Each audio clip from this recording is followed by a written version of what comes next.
అందరికీ నమస్కారము. నా పేరు మిత్రు. నేను బషీర్మియా తాండా తాజా మాజీ సర్పంచ్.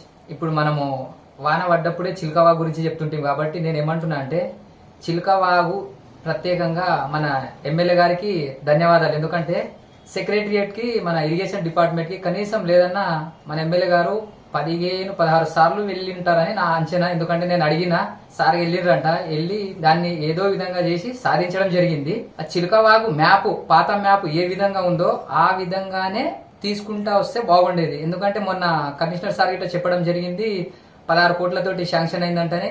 అందుకనే నేను గిట్ట ఇన్ని రోజులు ఎందుకు సైలెంట్ గా ఉన్నా అంటే ఆల్రెడీ అవి అమౌంట్ శాంక్షన్ అవుతున్నాయి, ఖచ్చితంగా దాన్ని తీపిస్తా అని మన ఎమ్మెల్యే గారు కంకణం కట్టుకున్నందుకు నేను గిట్ట ఎవరికి ఏమి చెప్పలేకపోయాను. ఇప్పుడు ఎందుకు వచ్చినా అంటే ఒక గాడిది ఒక మూర్ఖుడు ఏమన్నాడంట వేరే వాళ్ళ ముందర నేను 5 లక్షలు ఇచ్చిన 10 లక్షలు ఇచ్చిన అంటున్నాడంట. నేను ఆ గాడిది కొడుకు చెప్పినందుకు నేను అమ్ముడు పోయేటోని కాను, అమ్ముడు పోను కూడా నేను. ఎందుకంటే వాని అసొంటోళ్ళని ఎంతో మందిని చూసిన అది. కానీ పాత మ్యాప్ ప్రకారంగా వస్తేనే మనము చిలుకవాగు సక్సెస్ చేసినట్టు.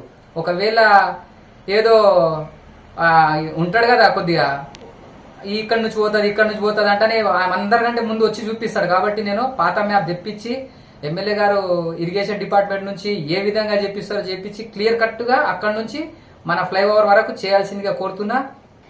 నేను ఇంకొకటి ఏమంటున్నా అంటే కావాలని నా మీద ఆరోపణలు చేసి నేను పైసలు ఇచ్చిన, ఇది ఇచ్చిన, అది ఇచ్చిన అంటే ఏమైనా చేసిరనుకో, నేను మళ్ళీ తర్వాత నేను వాళ్ళు కోర్టు త్రూ పోతారు కానీ నేను ముందే కోర్టుకి వెళ్తా. నేను ఇక్కడ కాకుండా హైకోర్టు నుంచి తెస్తా. ఎందుకంటే అటువంటి మూర్ఖులను ఏ విధంగా చేయాలనే ఆలోచనతోటి ఖచ్చితంగా కోర్టు చుట్టే తిప్పుతా వాళ్ళకు. ఒకవేళ పైసలు తీసుకున్నాడు అతని దగ్గర ఏమైనా ఎవిడెన్స్ ఉంటే పెట్టాలి, అంతేగాని అనవసరంగా వీళ్ళ ముంగట వాళ్ళ ముంగట ఇంకోటి వాంది ఇల్లు ఉన్నదా అంటానంటే ఇల్లు ఏమైనా పర్మిషన్ ఉందంటే అరే మూర్ఖుడా, మా డాడీ పేరు మీద మా నాయన పేరు మీద ఉంది ఇల్లు, నాది నా పేరు మీద గిట్ట లేదు, మన పేరు మీద ఉన్నదా పర్మిషన్ ఉన్నదా అంటే నేను నా పర్మిషన్ నా పేరు మీద ఉంటేనే కదా నేను పర్మిషన్ తీసుకోవాల్సింది. మా నాయన పేరు మీద ఉన్నప్పుడు నేను ఎందుకు తీసుకోవాలి?